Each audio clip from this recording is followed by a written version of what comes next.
If you want to improve your sales messaging, then this is the episode for you. This is episode 1043 of the Daily Sales Message Podcast, where every single day I share a piece of simple and actionable advice that's designed to help you feel more confident and sell more stuff too. Now, if you want to improve your messaging, there's a couple of things that you should be doing. The first one is you should be name checking the problem that you solve, the symptoms people have, what they're going to be experiencing.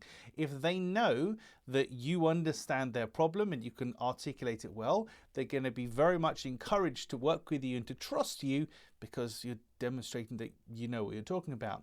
Secondly is calling out your buyer. So having a very brief description. For me, with the stuff I do, it's B2B founders or B2B founders with a quotation figures, hard to explain offering.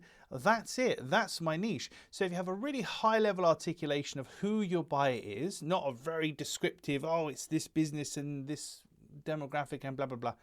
A conversational version of your avatar will massively help you attract the people to you that you want to talk to because you're literally calling them out. On the flip side of that, having a negative avatar, so talking about who you don't want, who this is not for, will absolutely help you to just separate the wheat from the chaff, not waste your time, not waste their time, and ultimately close more deals because we're talking about exactly what to say to sell.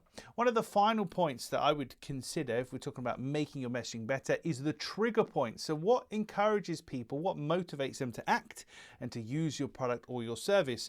If you can highlight that, talk about it, or even better, target people at the moment they're experiencing that trigger, that is closing the loop, because not all people are in the marketplace to buy at any one time. It's a very small number. I forget off the top of my head, but it's like single-digit percentages any one time are ready to buy. So if you're talking about the trigger point and you know what that trigger point is, and you can hopefully target people when they're having it, it's going to massively increase your chances of making the sale, all because you know what to say to sell.